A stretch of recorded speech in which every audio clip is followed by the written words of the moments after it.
Hello po. Hello po sa inyong lahat. Good morning po. Isang magandang umaga po sa inyong lahat. Mga kababayan, mga minamahal.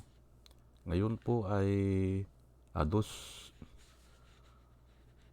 ng Agosto 2024. At ang oras po dito sa Los Angeles, California ay alas 6:38, 6:38 ng umaga. Biyernes po ngayon, Biyernes. Medyo maganda ang panahon, maaliwalas. At nais ko pong mag-vlog patungkol po dito sa mainit na balita na si Panilo at saka si Roque ay nagtatanong bakit daw gobyernong Marcos o si Marcos ay biglang nagbago sa ICC. Yan po ang topic ko ngayon. Ang title ko po ay Panilo at Roque nagtatanong bakit daw gobyernong Marcos biglang nagbago sa ICC. Ayan po. Dahil nga sa mainit na balita ngayon o nung isang araw pa o kamakalawa pa ito na hindi na raw babawalan ng kapulisan o ng gobyernong Marcos ang Interpol sa paghuli o ang ICC sa yun nga pagbigay ng arrest warrant doon sa mga sangkot dyan sa mga crimes against humanity. Yan po ang tinatanong nila Panilo, bakit biglang nagbago ang Marcos administration o si Bongbong Marcos mismo. Kasi nga ngayon ay pinapayagan na daw nila o actually hindi nila pakikialaman, sabi nila, o pwede rin na sabihin nila na pinapayagan na nila ang paghuli. Opo. Yun ang kine-question nila. Biglang nagbago. Ngayon ay bilang pauna po, mga kababayan, mga minamahal, ay ano ba ito si Roque at saka ito si Panilo? Saan ba nakatira ito? Hindi ba? Saan pa sila nakatira yan? Bakit hindi nila alam ang ugali ng tao o ang pagkatao ng tao o ano ang tao? Dapat alamin nila Hindi ba? Ay talagang ganyan po ang tao. Nagsasabi pero hindi naman ginagawa. Hindi ba? O kaya ay mayroon siyang prinsipyo nung nakarang araw, ngayon iba na. Ganun po O mayroon siyang nilalakad nung nakaraang taon o nakaraang panahon, pero ngayon naiiba na. Ganun po yan. At yan po ang tatalakayin ko ngayon. Bakit nagkakaganyan? Opo. Iyan po ang tatalakayin ko. Gagamitin ko po ang Biblia para hindi po tayo malito, mga kababayan, mga minamahal. Ang pagkaintindi ko dito kay Panilo at saka kay Roque, dahil nga sa ganyang tanong nila, ay parang mga tanga o nagtatanga-tangahan.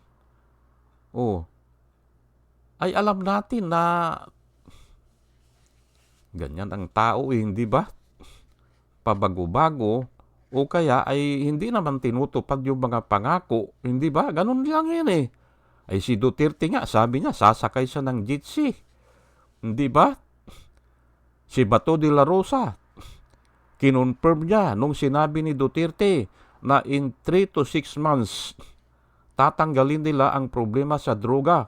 Yes sir, sabi ni Kwan eh. Pwede sir, ni Bato de la Rosa. O, ginawa ba nila? Ay ang ginawa nila, pumatay lang sila ng 30,000 mahigit eh. Hindi nila natanggal. At may nagsasabi po na yung pinagpapatay nila ay mga kalaban nila o kompetisyon nila sa industriya ng droga, ng illegal na droga. May nagsasabi na gano'n na pwede rin, hindi ba? O, ay saan ba nakatira ito si Panilo at saka si Roque? Bakit hindi ba nila alam yan?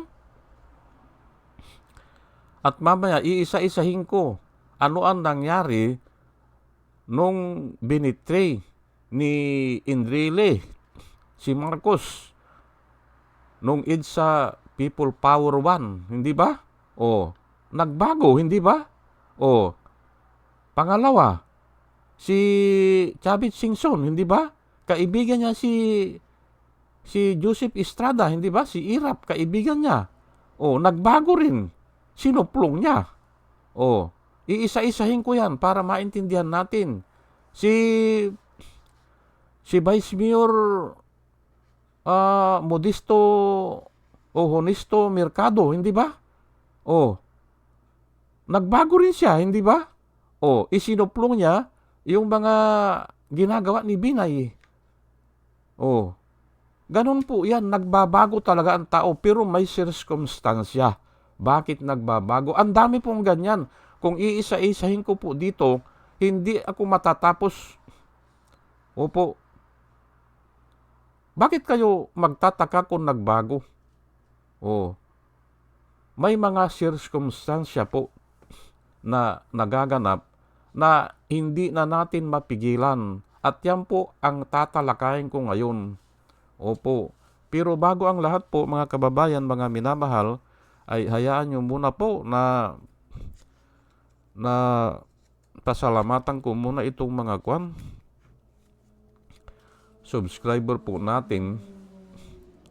Batch number 2 po ito, ito po sila, si Pussycat, si Doris May, si Antonino, si Ronel, si Ibi Compio, si Joey Valenzuela, third pangatlo, user NB, Parot, Pabs Naranja, Romel Solier, Padua Lloyd Trabiel, Andre Sinario, Jonah Canao, Rosana Kawili. Salamat po sa inyong lahat. Ber Orozco, Ernie Calyago, Christine Joranas, Digna Umali, Julie Antan, Jose Labir Niabot, Andy Gimpao, User GH, RC Guillermo, Joseph Angelo, Mayra Medina, Rafael Aquilato, Mayit Hensio, Dio Yanong, Bilya Laginyo, Mr. Yang Toy, Emilita Roa, Monica Dongsao, Richard Jamora, User KK, User XQ, Nelson Nokop, Salvacion Akisar, Sinaida San Andres, Joey Chavez, Rabon Junior Rojas, Hael Villarreal, Rose Jack Normi, Arnel Araujo, Vicente Tablati, Sweet Potato, Coco Goed, Orly Nunez, Estelia Rumbano, Asian Mendoza, Nieves Olaveris, Aldrin Impalmado, Malaya Mendoza, Rolando Dordas, Mer Cabrera, Rolando Olivier Mamon ng La Paz, Iloilo, Ana Marie Aldisimo, Eli Casli, Marias Rivera, Marudaan at saka si Manuel Diwa. Salamat po sa inyong lahat. At ito naman po ang mga vloggers na nire-recommenda ko po sa inyo na ating panoorin at suportahan. Ito po sila, no? Si Michael Apasible Bulletin, Attorney Insurrecto, Bunyog Pagkakaisa, Vlogcaster Arman Din, Engineer Tuto Gaosing, Aling Marie, Mr. Sa Totoo Lang To, Christian Isguera, PMT JR Vloggers, The Action Man, Roy Japan Tours, Divina Apostol, CJ Pischay, Kampihan ni Art at Ago, Dimjus Journey, Kakamping, Ang Batas with Attorney Claire Castro, Ka Waldi Carbonel, at saka mayroon pang isa pala, yung si Kristan. Medyo huminto siya noon nung namatay si Ka Percy Lapid. Nag-slow down siya kaya hindi ko siya naisulat yung pangalan dito. Matagal siyang nawala eh. Kasi ang reason niya ay medyo natatakot din siya dahil nga doon sa pagkamatay ni Ka Waldi, ni Ka Percy Lapid.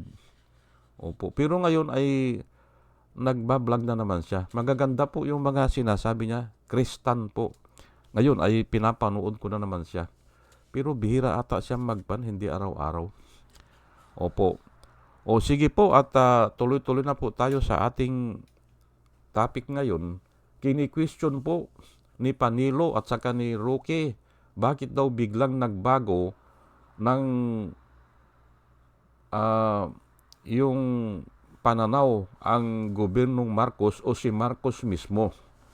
At kanina, mayroon din na nagsalita na iniisip daw ni Bato de la Rosa na parang binitray siya ng administrasyong Marcos. Ay totoo naman yan. O, ay talagang ganun po yan eh. At mahahagip ko po yan dito. Mamaya, tatalakayin ko yan isa-isa. Na iniisip daw ni Bato de la Rosa na binitray siya ng gobyernong Marcos. Ayan po, hindi ba? O. Ay, ito nga punta na po tayo sa mga Bible verse Numbers 23 verse 19. God is not a man that he should lie, or the son of man that he should change his mind. Does he speak and not act? Does he promise and not fulfill? Ayan po. Ang Diyos lang po ang pwede na gumawa yan, na magsalita siya, nagagawin niya talaga. Ang tao hindi eh. Opo, kasi nga limitado po ang tao eh. Kailangan niya ang katulong. Opo, ang Diyos hindi kailangan eh. Pag sinabi niya, mangyayari yan. Ang tao po, although na gusto natin gawin yan, pero kung wala namang gagawa, hindi ba? Katulad yung po yung pagpatay. Kung gusto man ni Duterte at saka ni Bato de la Rosa na ubusin lahat ang adik, hindi nila magagawa niyan. Kailangan nilang katulong. Ganon po yan. Kailangan nila ang trigger man. At yan nga ang problema nila sa ngayon ha. Pero sinasabi ko lang po na hindi nila kayang gawin yan. Si Hitler po, nagawa lang niya na pumatay ng 6 million, 6 million Jews. Dahil gumawa siya ng gas chamber. Kunyari, maliligo yung mga tao doon. Pero hindi. At ang lumalabas ay yung gas na poison. Kasi kung baril lang, hindi nila kaya eh. Makakatakbo. O makakaiwas. O may matitira. Ganun po yan. Gas chamber. Pero kailangan din ni Hitler ang katulong. Kasi tao lang siya eh. At yan nga, kaya nga lumalabas na ganun. Kasi may katulong siya eh. At yun ang magsusuplong. O yun ang aamin. O yun ang gusto niyang iiwas ang sarili niya, na ganyan na nga ang mangyayari ngayon. Yung mga pulis na inutusan, sasabihin nila na isinugo lang sila. Na may ganong polisiya. Hindi ba? O may mga reward pa. Kaya nga walang lusot ito eh. Ay alangan naman na hindi sasabihin ng mga pulis. Kasi ililibre po nila ang kanilang sarili. Hindi ba? Mayroon nga akong nakadebate noon sa comment section ng Philippine Daily Inquirer. Ang sabi niya sa akin, na alam ko yun ay DDS. Nakita ko ba daw ba na pumatay si Duterte? Ang sagot ko sa kanya ay Biblia. Mas higit ang nagsugo kisa si isinugo. Tama ba yan kako o hindi? Mas dakila po ang nagsugo. Nasa Biblia po yan. Huminto siya Mas malaki po ang pananagutan na nagsugo. Sabi ko sa kanya, kisa dun sa isinugo. May namatay ba? Mayroon. May pumatay dyan kako. Ay sino kako nagsugo dyan? Umatras siya Bakit ko kako papatunayan yan na pumapatay si Duterte? Hindi Wala akong pira para gamitin dyan. Mag-imbestiga. Pero pag-aralan ko yung mga pangyayari kako. Mas higit na dakila ang nagsugo kisa dun sa isinugo. Nasa Biblia po yan. James 1:17, ito po itataas ko lang po Ayan. James 1:17, every good and perfect gift is from above, coming down from the Father of the heavenly lights, with whom there is no change or shifting shadow. Ayan po. Pero iba po ang version ko dito na kinuha ko din doon sa iba, Gideon ata 'yon.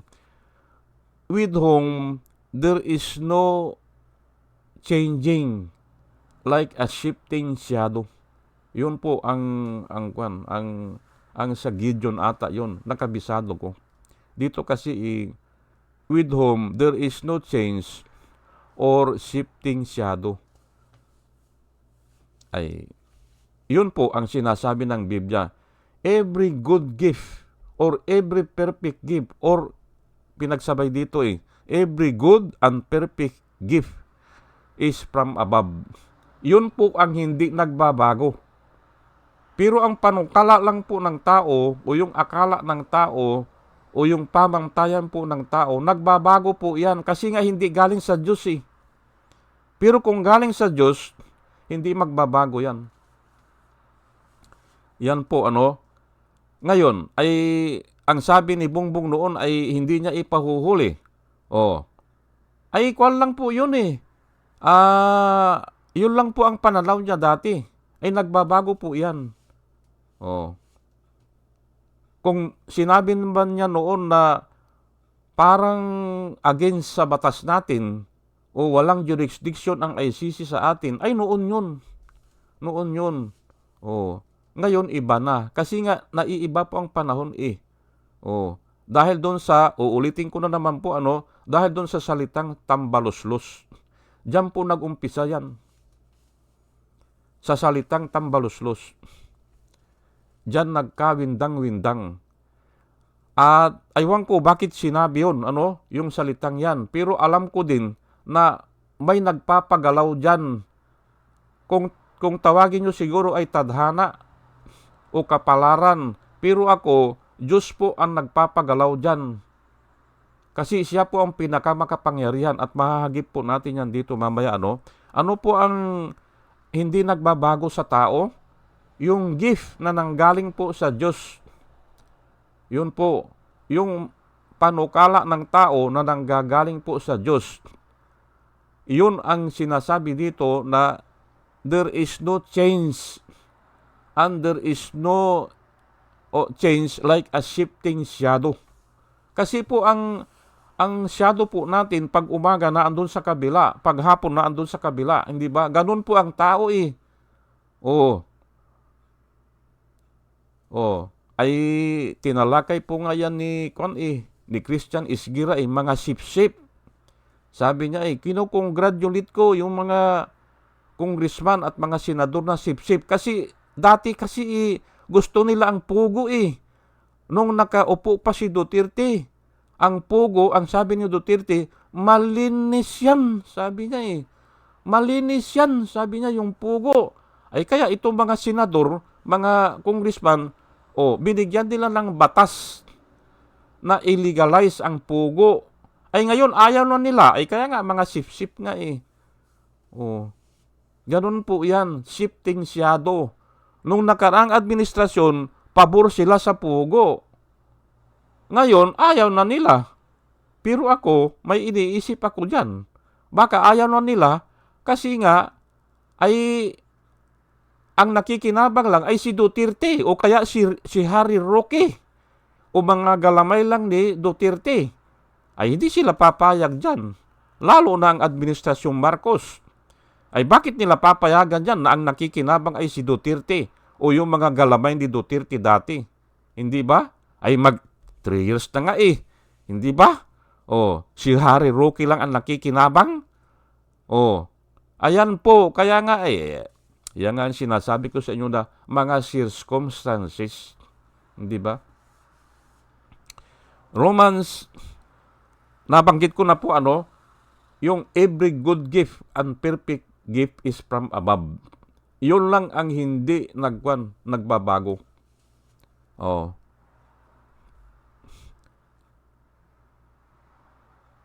Romans 1 po, Romans 3:4.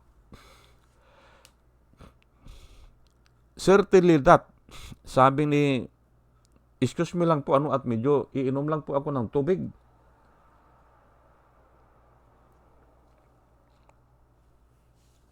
Medyo ako may kaunting sipon. Romans 3:4, certainly not. Sabi po ni Paul dito. Kasi ang binabanggit niya dito, dahil baka niya ang mga tao ay hindi naman sumusunod sa kanilang pangako. Ang sabi po ni Paul dito, kaya sinabi niya na certainly not. Dahil ba ang mga tao ay sinungaling? Dahil ba ang tao ay hindi faithful? Sabi niya. Ang Diyos ba ay magiging hindi ba faithful? Magiging ba siyang hindi faithful? Dahil ang mga tao ay hindi faithful? Ni certainly not, sabi niya. Ayan po, itutuloy ko na lang po kahit na kanya ang mga tao ay mga balasubas, sabi niya, o hindi faithful, ang Diyos po ay faithful sa kanyang mga sinabi o sa kanyang mga sinalita. Ayan po, let God be true and every man a liar. Yan po ang sabi ni Paul, every man a liar. Pero binanggit ko na kanina, ang hindi lang nagbabago, yung gift na nanggaling po sa Diyos. Yun. May mga tao po na ganyan, na kung pinaglalaban nila ito hanggang mamatay po, yun ang pinaglalaban nila. At yan ang tinatawag natin na mga martir o mga hero. Yan po. Hindi silang nagbabago. Opo. Kasi nga alam nila ang pinaglalaban nila na nanggagaling po sa Diyos. Ayan po. Kaya kahit na ibilanggo mo yan, kahit na patayin mo yan, hindi magbabago yun. Ganun po yan. As it is written, so that you may be proved right when you speak and victorious when you judge. Ayan po. Parang kulang ito Pero hindi bali. Basta ang sinabi natin dito ay let God be true and every man a liar. Only God is true to His word. Yan po Kaya ito si Panilo at saka si Duterte, ay bakit hindi nyo ba alam yan? Na ang tao ay sinungaling? At sinabi na yan ni Sara Duterte na lahat ng tao ay sinungaling. Ay totoo naman yun. Pero kulang po ang sinabi niya. Kung doon lang siya mananahan, mali po yun. Mali yun. Mayroon pong perfect gift na hindi nagbabago. yung panukala ng tao. Hindi po, kahit patayin mo yan. At saka, ang pagsisinungaling po ng tao, mayroon pong degree. Hindi lahat ng tao ay kayang magsinungaling para ipapatay yung isang tao. Ayan po, may pagsisinungaling na kayang pumatay ng tao. Ganun po yan. Katulad ng ginawa nila kay Dilima, na sabi nila ay drug lord. Drug lord si Dilima doon sa Bilibid, sabi nila. Pwede pong ikamatay yun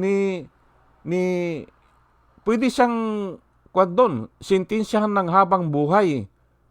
Ay mabuti na lang at nag-recant sila kasi alam nila na hindi totoo. Na pinilit lang sila ng mga tauhan ni Duterte. Si Guevara, hindi ba? DOJ Secretary Guevara. Pinilit lang sila. Kasi nga kung hindi sila tatalima, papatayin sila. Hindi ba? Katulad ng nangyari kay JB Sebastian, hindi ba? Nasaksak yan 50% 50-50 hindi ba? Nagkarayot, tapos nagsaksakan ang mga inmates, may namatay, at si JB Sebastian ay malubha. Ay pumayag na siya kasi alam na niya ang susunod dun Hindi ba? Magkakarayot ulit. Pag ayaw niyang pumayag na tumistigo labang kay Dilima, mamamatay na siya. Ganun po yan May mga degree po. May nagsisinungaling na hindi naman ikamamatay ng tao.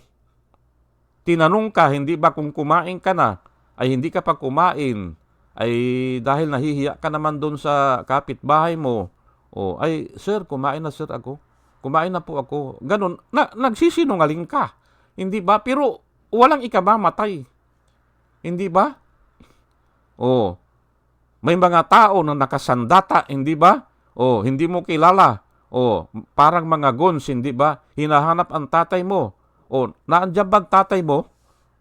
Naandyan ba ang tatay mo? Ay, wala po, sir. Pero naandun. Sasabihin mo ba na naandyan, natutulog? Hindi mo sasabihin kasi nga hindi mo kilala yung naghahanap Hindi ba? May mga baril ay marami at saka parang mga guns, hindi ba? Hindi mo sasabihin na naandun. Kaya hindi lahat ng pagsisinungaling po ay pari-parihas. Iba-iba po yan. Ngayon, itong sinasabi ni Sara Duterte na lahat ng tao ay sinungaling, kulang yan na nakuha mo yan kay Kibuloy. Yan ang turo siguro ng Kibuloy. Kaya ay sila, ay bali, wala silang magsinungaling. Pero mayroon pong tao na binigyan ng perfect gift. Opo, at yan po ang mga first martyr ng Kristiyano. Tawag sa kanila martyrs.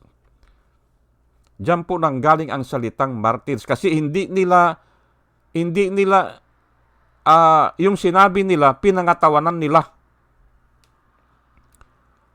Yan po ang ibig sabihin dito. Kaya nga, you speak and victorious when you judge. Ayan po. Yan po ang binasa natin sa Romans para maintindihan nyo po bakit nakasulat yan.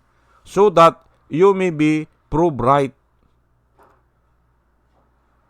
when you speak. Parang kulang Hindi bali na. Ay pupunta na po tayo dito sa Philippians 2:13 para maintindihan po natin bakit binibitray ng tao yung dati niyang kasamahan. Bakit po binibitray? Kasi nga ay gawa po yan ng Panginoon. Pero ang iba ay ang kapalaran, sabi nila, o tadhana. Itataas ko lang po Philippians 2:13 For it is God who works in you both to will and to do His good, to do for His good pleasure. Ayan po nakasulat sa Biblia. Philippians 2:13 po. Iisa-isahin po natin. Word for word po. Opo, ganito po kami pag magtalakay ng Biblia, word for word. For it is God who works in you both.